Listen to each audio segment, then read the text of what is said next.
From the studios of the Optimism Institute, welcome to Blue Sky, where we share stories and insights to remind us that there is always blue sky above. Sometimes you just have to get your head above the clouds to see it. I'm your host, Bill Burke.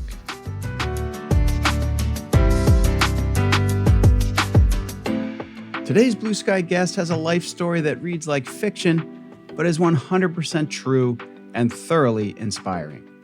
Dr. Stan Andrisse is a tenured track faculty member in the Department of Physiology at the Howard University College of Medicine, where he brings expertise in endocrinology, physiology, and metabolic health. In addition to his academic work, Dr. Andrisse is the founder and executive director of From Prison Cells to PhD, a nonprofit organization that supports currently and formerly incarcerated people in pursuing higher education and careers in STEM and beyond.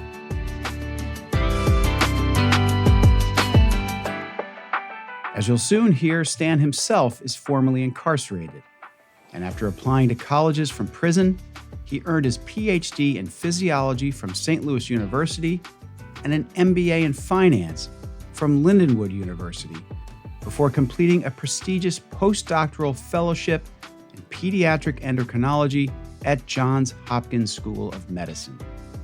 His path from prison to professor is chronicled in his memoir, From Prison Cells to PhD, It Is Never Too Late to Do Good.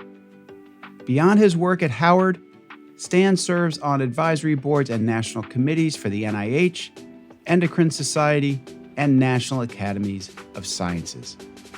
I hope you enjoy this Blue Sky conversation with Dr. Stan Andrisse as much as I did. Dr. Stan Andrisse, welcome to the Blue Sky podcast. Yes, thank you. It's a pleasure to be here. It's so great to have you on. Your story is incredibly inspiring, and I'm really eager to share it with my audience. And I'd like to go back to the beginning, your childhood, where you grew up outside St. Louis, Missouri. Could you just tell us a little about your childhood and then how you found yourself getting into some trouble in your teen years? Sure. So I am from St. Louis, more specifically the Ferguson area of North St. Louis County. And yeah, as a lot of people have heard of that particular area, and I'm sure we'll get into that a little bit. But it's a predominantly Black area. So my neighborhood was a predominantly Black neighborhood. My family and I are actually Haitian immigrants. My childhood was very much painted by what a lot of people know about that area, and that, from a very early age, I got involved with making poor decisions and got involved in the legal system. And it was almost as if it was something that was meant for a person that looked like me from an area like that to start getting into the things that I was getting into. And I would even say, even before my first encounter with the legal system, which was at 15, even in the classroom, I had started getting into being suspended and multiple detentions, almost getting kicked out of school on several occasions. And it was really never for anything too serious, but it just added to this idea that started to build that, this was the type of life that a person like me from a place like this is supposed to engage in. So, yeah. Yeah, and the way you've described it very well, I think, is you sort of have that teenage brain that's not making great judgments. And someone with more of an upbringing like mine would make bad decisions, but I wasn't surrounded by a culture where there was a lot of drug dealing and things like that. And like you said, it was sort of more the norm where you grew up. And so you find yourself, you said you got engaged with the law in your teens. Eventually, you get a much bigger problem and you're a serious drug dealer. Can you explain what happened and when and how you were sentenced and what happened then? Yeah, so my first encounter with the law at 15 was not drug related. It was a felony charge, and I got convicted So I went from just being in trouble in school and having this perception of, kind of this is what I was supposed to be doing, to officially kind of getting stamped with this felony mark. And that just kind of further spiraled. I started selling drugs before I was even a teenager, and it was, I mean, that's how I mention it, because that's what I was doing. But really, at that stage, I was just smoking weed and selling to some friends just to get a little more to extra to smoke, and it was really not to make money. But then I get this branding that kind of went deeper into me feeling that this is where I should be. And that tied with, I think, I share with the people that I work with now, that I have a lot of the same skills that I had back then. So I'm very much kind of a people person. Help. I can easily, and I help inspire people to move and be motivated to think that they can do things that maybe they didn't think they could do before, which is a great quality now. But I was using it in a way that I eventually got into selling very large amounts of different types of drugs. And, almost it felt like overnight, I went from just, selling a couple of dime bags to friends to have some, weed to smoke, to, moving into deals that were, hundreds of thousands of dollars with people that regularly carried guns with them, that had people that were not even drug dealers, that were just the people around to carry the guns with them. And I just found myself in like this very dangerous environment, and almost unknowingly how I had gotten there, it just kind of spiraled. So by my late teens, I was very deeply involved in the drug trade. I was, selling drugs from my home state of Missouri to various other states. Um, and, eventually I picked up two additional felony charges, one of which was a Class A drug trafficking that was, part of this large federal DEA sting on multiple people in multiple states. And I was, sitting in a courtroom in my early 20s, looking at 20 years to life in prison and being sentenced under the three strikes law of, I had this felony conviction as a teenager, then these two additional felony convictions. So the three strikes law is that three felony convictions at separate times. And the prosecutor was, pushing for life because of that. It's an incredible story, and that last part about the prosecutor really stuck with me when I was researching you, where the prosecutor essentially said, "You're a career criminal. This person should be locked up for life. There's no hope. Menace to society, all the rest." You wind up getting 10 years, but you're in a serious prison. And you've been labeled this way by a prosecutor. What was your mindset? I mean, I can't even imagine just how unsettling the whole thing is, but you're also going into prison having been labeled someone who's never going to make anything of his life. What did that do to your psyche? Yeah, I think that is something that I often share was the most challenging part. I think everyone obviously, or maybe not obvious, but there's a lot of people that have some familiarity that, prison is not a place that you want to be. It's difficult to be incarcerated because, there's a lot of physical harm that could come your way. Um, and so I think sometimes it's not understood how much psychological harm is done. And I mean, the psychological harm, of course, started being done in the courtroom, as you were mentioning. This prosecutor, I'm, you know, this young individual, and I was in my early 20s, but probably looked as if I was, in my mid or early teens. So I looked young. I was young. And then I had someone telling me that I was this dangerous threat to society with no hope. So I went into prison believing all that, and believing that there was not a possibility to come out of this hole that I had put myself in. And so when people are pushed for, or I should say, myself, having been told that, I started moving in a way that just kind of dug the hole deeper. And I wasn't making the greatest of decisions even during the beginning parts of my incarceration because, you feel that you're hopeless. Like, what is making some more poor decisions really do? Because this is going to be the rest of my life anyway. So that was psychologically, overcoming that is one of the biggest pieces. I always phrase it as the incarceration of the mind is far more damaging than the actual physical incarceration.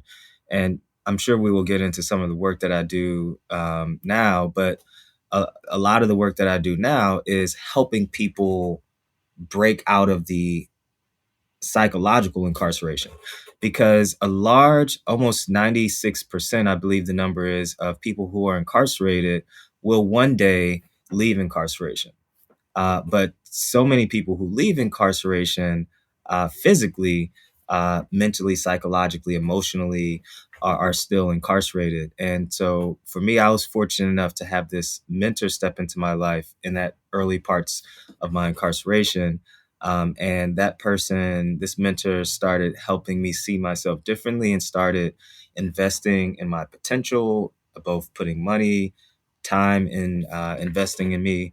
And I would say that, that was one of the big parts of starting to see myself differently and starting to break out of this psychological incarceration. Stan Andrisse grew up in a rough part of St. Louis County. Ferguson, Missouri would later become famous due to the high-profile shooting of Michael Brown in 2014. And in Stan's childhood, it was a place where crime was commonplace, and he fell into a law-breaking lifestyle without that feeling at all out of place. At first, he sold drugs simply to maintain his own marijuana habit, but before long, his deals grew to six-figure values, and he was ultimately arrested on a Class A drug dealing charge. This was his third felony charge, and applying the three strikes law, the prosecutor sought a life sentence. With help from his lawyer and others, more on that later, Stan was sentenced to 10 years, where he began to experience what he calls the incarceration of the mind. Getting back to our conversation, we'll hear how Stan was able not only to survive in prison, but eventually to set himself up for success once he was released. Let's talk about this mentor and then also about the tragedy with your father while you were in prison, because it seems to me those were the things, if it's fair to say, were sort of help you get things turned around. Yeah, so the mentor was somebody by the name of Dr. Barry Bodie. And when I was being sentenced, I was again looking at 20 years to life in prison. The prosecutor was pushing for the max time. And my minimum time was 10. I ended up getting sentenced to 10 years. But, as we were trying to battle against, my attorney and I were trying to not get me sentenced to life in prison, he would always come and, drop a stack of files, and there would be all these things that they had against me. And he would mention how, you need to start building a pile of good things to present to the court. And so we started getting letters from people from church and people from school and things of that nature. And I slipped a letter in that this particular person, Dr. Bodie, had written for me for this fellowship. And the letter was not addressed to the court. It was addressed to this fellowship, because, I was too afraid to actually go ask him to write a letter for me, because he, of course, had no idea what was going on. And so the prosecuting attorney reached out to Dr. Bodie and mentioned, do you know this person, Stan Andrisse? He says that you wrote him this letter, but it's not addressed to the court. It says all these good things, but it looks like a fake letter. Is this real? And, Dr. Bodie was like, yeah, it's real, but what did you say? What was the first part that you said? He's looking at life in prison. And, he was obviously blown away. He had no idea that I was going through that.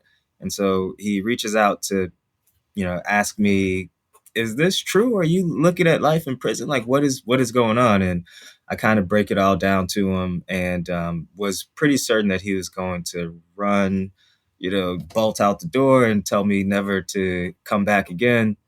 But this was, of course, before my sentencing, and he just went all in. He ended up writing a real letter. He ended up coming to court, testifying, asking the court not to send me away. They, of course, sent me away, sentenced me to 10 years, and he stayed with me, and, was this voice in my ear kind of combating, because by that time I was like, what the prosecutor had said had more psychological weight on me at that time, starting this 10-year sentence. But with his continued support and mentorship, tied with, as you mentioned, within the first 2 years of my incarceration, my father went through a number of hospitalizations, surgeries, and amputations, and ended up losing his battle with type 2 diabetes. And it was Dr. Bodie who passed along the first scientific article that I read on diabetes.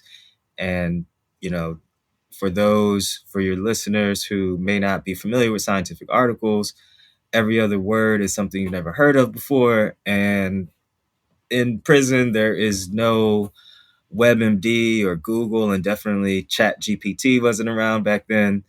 And so it would take me weeks, even months, to just read through one article. But what it did, although my body was physically locked in this prison cell, my mind was freely roaming around the human cell.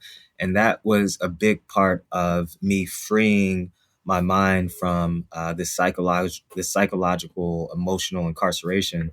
And, I would just spend days kind of becoming an expert in endocrinology and diabetes. And my mind was not in prison when I was doing that. And I learned how to take myself out of prison. And that was, unbeknownst to me at the time, part of the change in seeing myself differently. And eventually that, led to me really believing that voice that was coming from Dr. Bodie telling me that I should be continuing my education. I have so much potential. And, that led to him, when it was time for me to be released, he helped me put together a number of applications to various colleges in Missouri. It took months and months to put these applications together for various challenges of, things in prison. Um, but, when I finally put everything together with the help of Dr. Bodie and several other people, um, I had a friend press the submit button on the outside, and submitted multiple applications. Just immediately after pressing submit, just rejection after rejection after rejection. I was rejected from every single place I applied to, except for St. Louis University, where Dr. Bodie happened to be on the admissions committee. And so I got into St. Louis University, ended up completing my PhD and MBA simultaneously at the top of my class in just 4 years, and kind of was the catapult to where I am now. It's a really incredible story. And clearly, Dr. Bodie saw something in you when he wrote that original letter, doubled down when he found out the predicament you were in, testified, all of that. I mean, truly sort of, it's a trite expression, but it's sort of a guardian angel in a way, it seems. And I guess you said no WebMD, no internet. So he's sending you physical papers, I guess, that you are. So there's that, but had to be something in you. You are scientifically inclined. There had to be, I mean, like you said, these are not easy reads, but there was something there that you had in your brain that was unleashed when you started reading that. Is that a fair way to describe it? I would say so. And I often suggest to people who are incarcerated that, they find, I truly believe that all of us are, every human being is gifted, and every human being has a special talent. And it's about finding that special talent, that thing that really makes you tick, the thing that just, comes, I don't know if coming relatively easy is the right word, but it feels easy to you because you enjoy it so much, because, you get it so well. So I think everyone has that. It's different for everyone, and I just discovered that what I had known about myself for a long time was that I was very good at math. So, um, you know, throughout my early schooling, I had always been good with numbers and good at math. But I didn't quite uh, put together that being good at math also would mean that you might likely be good at science as well. Um, and so I was discovering that this was something that I just really enjoyed.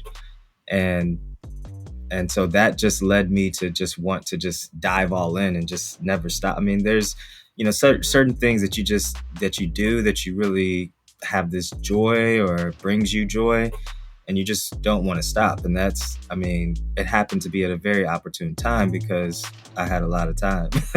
Yeah, right.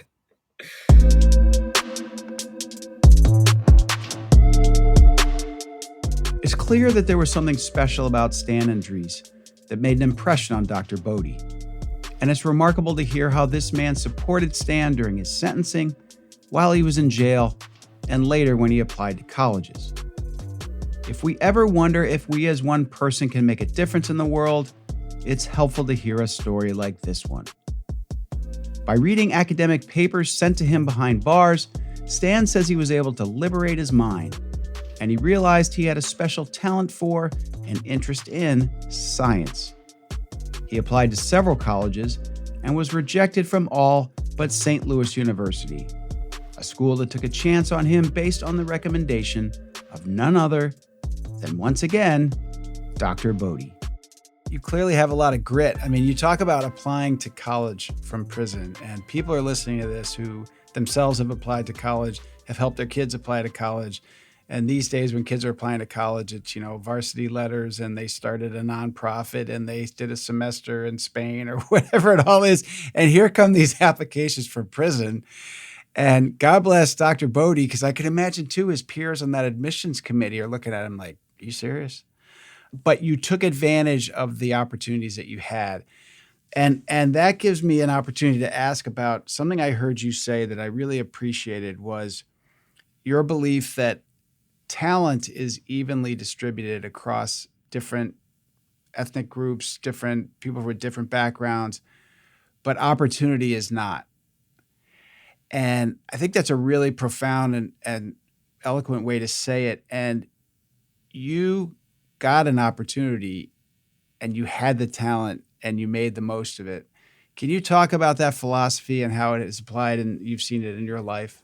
Yeah. So, I am a formerly incarcerated person with 3 felony convictions, as I was mentioning, who was looking at 20 years to life in prison, was sentenced to 10 years. Fast forward, I did that time, and I'm now Dr. Stan Andrisse, endocrine scientist, and recently tenured professor at Howard University College of Medicine. I believe through the knowledge of our network and the work that we do that I am the first formerly incarcerated tenured uh, professor at a medical school in the country. And so it's just the belief comes from my personal experience of, talent. It comes from my personal experience of where I was, where I am now. And then also it comes from the personal experience of seeing the brilliance on the inside and seeing it firsthand. The other thing that I often mention is when you think about people who end up going to prison and they come from places like Ferguson and North St. Louis, and now I live in Baltimore. And Baltimore is this place that has a high incarceration footprint. And these places also have high levels of deprivation and lack of resources, and like deprivation on top of deprivation, and challenge on top of challenge, and lack of resources mixed with even more lacks of resources, right? And yet these individuals find these innovative ways to move through the challenges of the cards or the world that they've been given. And that sometimes these individuals, those innovative ideas that they've come up with, happen to be illegal, and they happen to find themselves incarcerated. But the brilliance of, had you given them all the resources, all the opportunity, all the privileges, they would take that innovation and cure cancer, and help solve problems of people not getting food around the world. Like, they can, I mean, it only makes sense, I mean, for people to think that people in prison are not intelligent. It's just a lack of understanding how they ended up getting there. So I mean, some of these individuals came up with brilliant schemes and plots and ideas and innovative ways to get around the various challenges and deprivations and lack of resources that they had. So it really shouldn't be that much of a surprise when, I mentioned that there is brilliance behind these walls. We just need to give them access to resources, opportunity, the privileges that, some people, and really, um, you know, some of it is, privilege is not even, it's just some things that are human rights. Like, they should just be, every person should be afforded, certain things, like not having to not have a meal for days on end. I think we are a resourced enough country that we can solve some of these things. And I mean, maybe some of these people that are locked up behind walls can help us, solve some of these problems given the opportunity. So yes, I truly believe that talent is distributed evenly. It's opportunity and access that is not. Exactly. And with that is sort of everyone is better than the worst thing they ever did, right? And I think that applies in your case, obviously. And so today, and I've seen this with some of the most inspiring people I meet doing the most inspiring work, do so almost as a thanks for something that was done for them. So you had Dr. Bodie in your life, and now you work, in addition to doing incredible research on insulin resistance and type 2 diabetes, you also have, from prison to PhD, an organization that is trying to do, my sense is, what Dr. Bodie did for you, but at a scale. So can you tell us about this organization, the work you're doing, and the results and the inspiration that you're getting from this incredible work? Yeah, you've explained it very pointedly, in that we have this, or the organization from prison cells to PhD, or prison to pro, or a prison to PhD. What we've done is taken what Dr. Bodie did, and that experience, and scaled it. So to break that down a little bit, I can recall when I was going through this change, um, I had told one of the co-founders of the organization, we were still incarcerated together at a maximum security prison. And I had freed my mind, as I mentioned already. And, I was walking around the track with them, and I told him, when I get out, I'm going to become a doctor. And he looked at me like, what the F are you talking about? Like, where did this even come from? Like, what are you smoking, or what's going on? That's just crazy. Where you don't have an outdate, and where are you getting this craziness from? And it seemed like this very far-fetched thing. But over time, when I finally eventually got out and got put all these applications together, got in through the help of Dr. Bodie, and I would write and tell some of the people that I was incarcerated with about the various experiences that I was having on college campus and going through class, and how it had this healing aspect to it.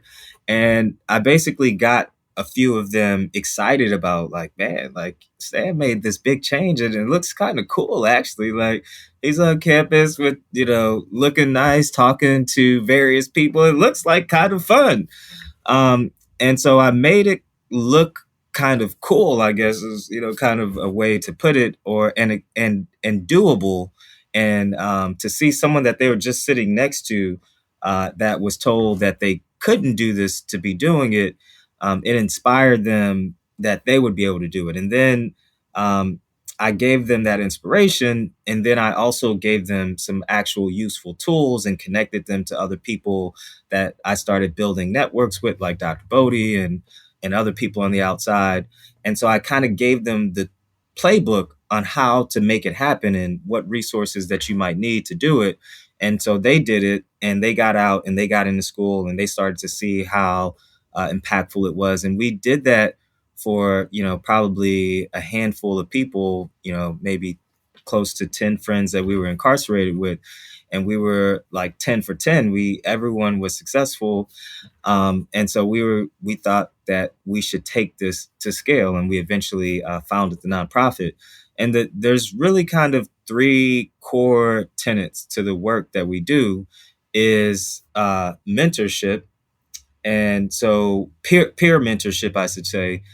So we really help people connect people to other formerly incarcerated people that are doing things that they want to do, so they can see themselves in that person. We had built a community amongst us. And so our organization is really about building a community of people so you can see that this is possible.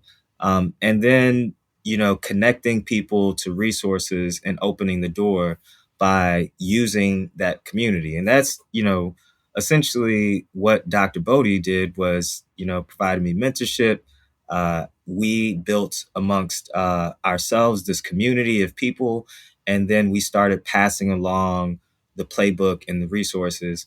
And, so we started the organization 8 years ago. We've now had over 2,500 people apply to the program, over 1,000 people complete the program. We have people working on soon to be completing their PhD in astrophysics. We have people in medical school. We have people in law school. We have nurses. We have electricians, and everything else under the sun. We don't really focus on trying to get people into one career field. We help people understand what that talent that they were born with and that they've been given. We help them understand what that is, and we help them connect that to a career path.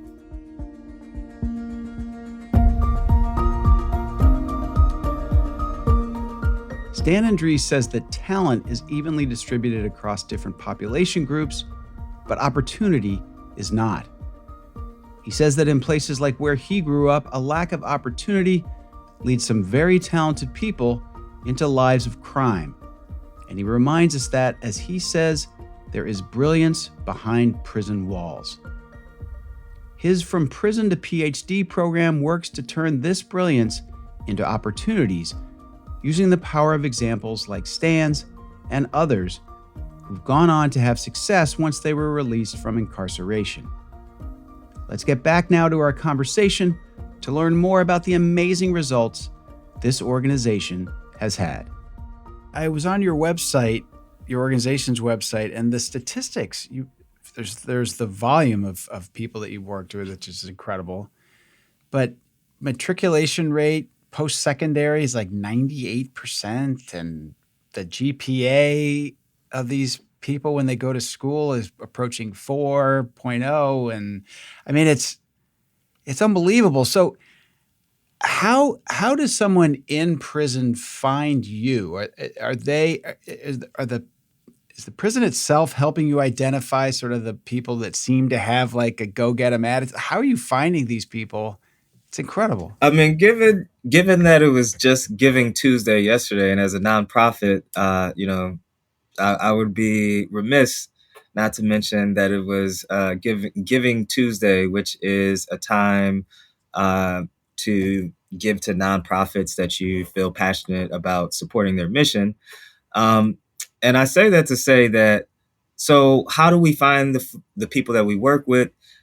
So we are inside a number of correctional facilities. We've been since we found. So I live here in Baltimore now. As you know, I mentioned I'm a tenured professor at Howard University College of Medicine in D.C. But before DC, I was at Johns Hopkins Medicine. That's what brought me from St. Louis to Baltimore in their endocrinology department at the medical school. And so I live here in Baltimore. The organization was founded in Baltimore. And so since we were founded 8 years ago, we connected with Maryland Corrections. And then, we started running things with DC Corrections and North Carolina Corrections and Missouri Corrections, where, I also have lots of connections being from Missouri, and we're inside New York Corrections. So we've partnered and we're inside a number of correctional facilities.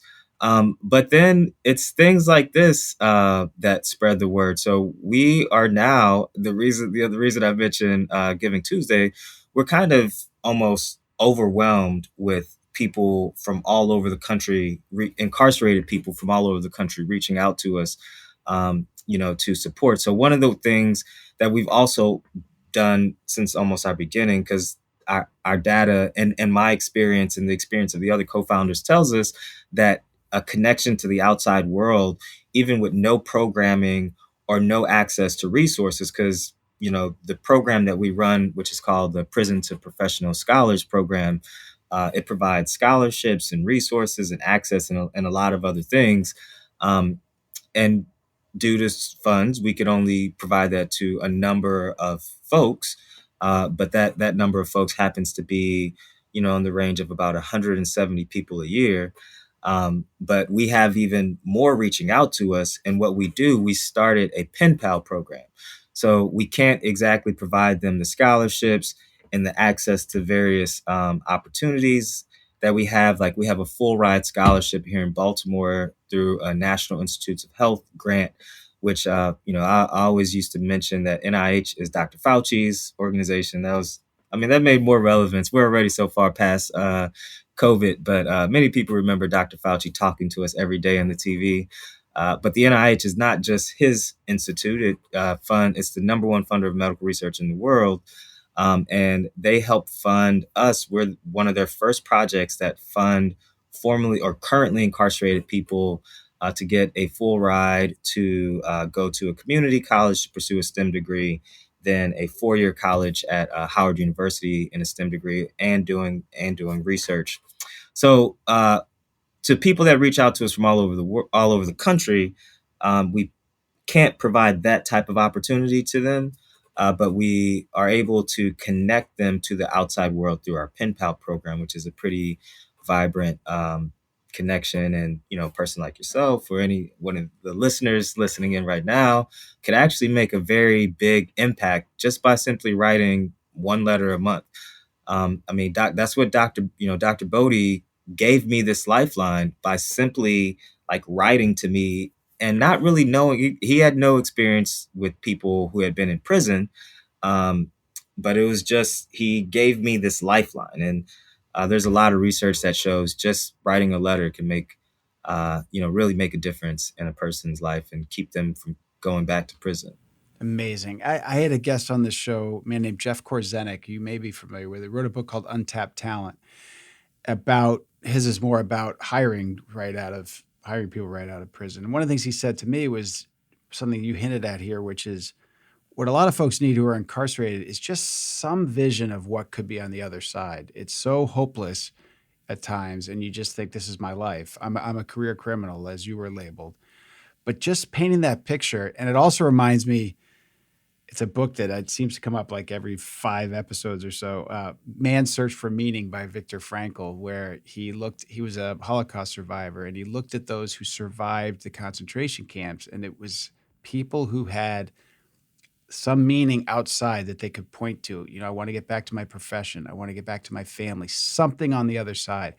So it seems that Dr. Bodie planted that seed with you. These pen pals plant that seed. And again, your results speak for themselves. It's just incredible.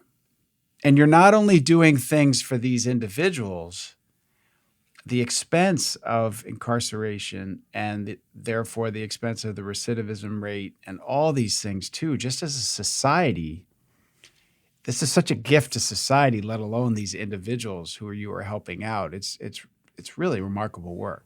Yeah, I appreciate that. And I think, you know, it's important for people to be who may not be as familiar with the carceral system, um, to really have that understanding of relatively an easy lift to really change, to have such a huge impact, um, is just to pick up and write a letter to an incarcerated individual.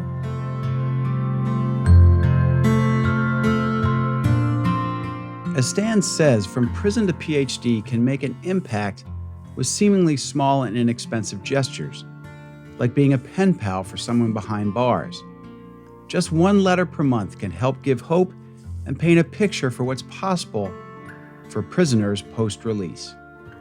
And if you haven't listened to our Blue Sky conversation with Jeff Korzenik, this one goes all the way back to episode 6, nearly 3 years ago. And I think you'll find it worth your while. Meantime, let's get back to the final segment of this conversation with the remarkable Stan Andrisse. One of the things that Jeff Korzenik said to me when he's talking to companies, organizations thinking about hiring people who've been incarcerated, there's obviously stigma.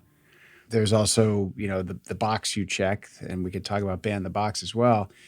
But he said one of the things he tells them is you got to understand these are people who have been through incredible hardship. Working 9 to 5 in your office or your factory is going to seem like light work compared to what they've been through. And if you give them a chance, they're going to be loyal. They're going to be hardworking. They're going to complain a lot less than a lot of the people you hire because they've been through worse. And I imagine you're seeing that as well. And so, when Dr. Bodie's talking to the admissions department at St. Louis University, it's like, oh, this guy's going to work really hard because he's been through hell and back, right? Is that part of your sell to people and to schools when you're helping people transition? Yeah, that's a great point, and definitely is. I would say that another another way of looking at that is a lot of people who offer courses inside prison will say that their students on the inside are light years better than their students on the outside for a number of different reasons. But one is just the engagement level. Um, and I mean, there's some real, like, just kind of obvious reasons, is that there aren't the distractions that you have in a classroom, like cell phones and wanting to talk to this particular person for some reason. So there's less distractions, but I think there's just this hunger. I mean, I personally experience this wanting to prove others wrong and wanting to prove society wrong and show them that I am worthy. Because again, to the psychological, emotional harm that's done, I had this feeling of being less than and not being worthy. So I wanted to, like, build my self-worth and show that I can bring value to myself and others. And so that just that left me wanting to work harder.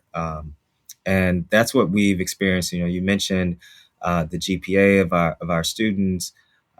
It is that same thing that we've experienced countless time after time, is that they get out and they're hungry to be this new version of themselves, to reinvent themselves.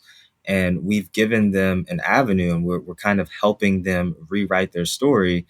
And it's exciting. And I think people are just motivated to really show the world that they are this changed person, and really also motivated to bring their talents to bring good. There's so many people like myself who are starting various initiatives related to some experience that they had. Maybe they experienced food insecurity, and that's what led them into the life that led them to crime and led them into incarceration. And now they're starting food pantries, and they're working on Thanksgiving when others are, with their families. They're out feeding people that don't have food, and it's these types of individuals um, that are making our communities better and safer. Amazing. And I would think too, Stan, you've been at this long enough, you're approaching a point where you have enough, if you will, alumni of your program that now you have an army of potential mentors and volunteers with that lived experience who can just lean in and be incredibly effective as you grow and scale this organization. Yeah, and I think that you're absolutely right on. And to kind of uh, talk a little bit about some of the recent work that we're doing, which involves we just had a book come out, Breaking Chains, Building Futures. That book was so from when I started the organization, me and the co-founders really knew that we needed to create this playbook, as I was mentioning earlier, and create this community of helping people access resources and open doors. And so that's what the Prison to Professionals P2P Scholars Program does. And we had all the numbers that I mentioned and that we've talked about. What I didn't mention, and what we did from the very start also, was we knew that, yes, we needed to give people this blueprint, this playbook on how to navigate through the challenges and hurdles. But a lot of these challenges and hurdles don't need to be there in the first place. So we also knew that we needed to be doing policy work to kick down these hurdles. And so one of the first policy initiatives that we worked on was Ban the Box, which you kind of mentioned earlier. And through that work, that led me to sharing my story for the first time on the Hill. And that led to my story being picked up by the Washington Post, and then eventually NPR and PBS and a couple other media outlets. And eventually my first book deal coming about, which was from prisons. That book is titled From Prison Cells to PhD. It's Never Too Late to Do Good. And that was the number one new release in educator biographies on Amazon. I encourage anyone listening to pick that up. That led to me doing a number of podcasts, which interestingly, it was the Guy Kawasaki podcast that actually a publisher, and I mentioned his name obviously for a reason. For maybe we could mention that here in a moment to your listeners. But it was through that podcast, because I usually don't mention what podcast it was when I share this particular story. But it was through that podcast that a publisher heard my story and heard me talking about the work that I do through P2P. And that publisher was Wiley. And that, they reached out and said, "We really want you to write a book about your organization." And I said, "That sounds fantastic. I would love to do that. But the one caveat is that I don't want to be the sole author of it. If you want me to tell the stories of the people that we've helped, I think that they should tell the story." So this second book, Breaking Chains, Building Futures, is really talking about how the organization has been doing the work of breaking chains and helping people build their futures and rewrite their stories. And so we did just that to the alumni idea. We now, at that time, had over 750 people that had completed the program. So we put out a call for applications, and got nearly 100 people from that alumni network that were interested in being authors. And we selected 13 people. And so this book is this collection of their stories. And we were very thoughtful. The publisher, Wiley, and I were very thoughtful in thinking about really including stories of people coming from incarceration from various ways, because the carceral system impacts our world and our communities in ways that some people don't often think about. So a lot of people think about the very kind of traditional way of people moving into the carceral system, which is, through poverty and through communities like where I grew up in Ferguson. But we have included in this, because these are the people that we help, people that came from backgrounds that didn't involve, high incarceration rates in their communities, and people that come from backgrounds that have, relatively privileged backgrounds, and to people, that are part of that more traditional, where there was sexual violence, physical violence in their early childhood, substance use abuse. And so we made sure that we included that diversity. We also included geographical diversity, racial, ethnic diversity, gender and sex diversity, just to really help people get through these 13 stories. I think we give a very good perspective of how someone might come to incarceration. And then the other side of it is how someone might build their future after incarceration. We have several people that have doctorate degrees. We have several people that have started nonprofits. We have people that are speakers and authors and teachers. So we wanted to just give that, there's a lot of ways to break chains and build futures. And that's the work that we're doing. Incredible. That sounds like an amazing book. And you mentioned your first one, the subtitle being "It's Never Too Late to Do Good," which was your father's motto, as I understand. And I know that he inspired you, his memory inspires you, and I can only imagine how proud he must be of you and the work you've done.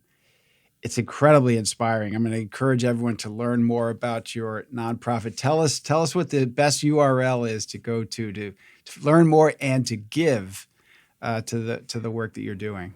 So I encourage you all to go to our website, from prison cells to phd.org. Also to check us out on social media. For the organization's social media handles, it's at prison2pro. And my social media handle is at dr_Andrisse, at Dr. Andrisse. We are very active on social media, so you can learn a lot about the work that we're doing, find out ways to get involved. And you can also check out our website, from prison cells to phd.org, to learn more about the work. Well, you're a great inspiration, and I can't even imagine actually how busy you are given the range of things you're doing. So I appreciate you taking time to speak with us today, and I wish you nothing but the best. Thanks so much. Thank you. It's been a pleasure.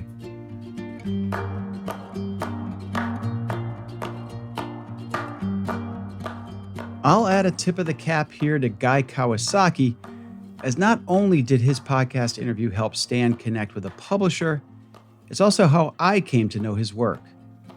We'll have Stan's books up on the Blue Sky bookshelf if you'd like to learn more about him, his life, and his inspiring work.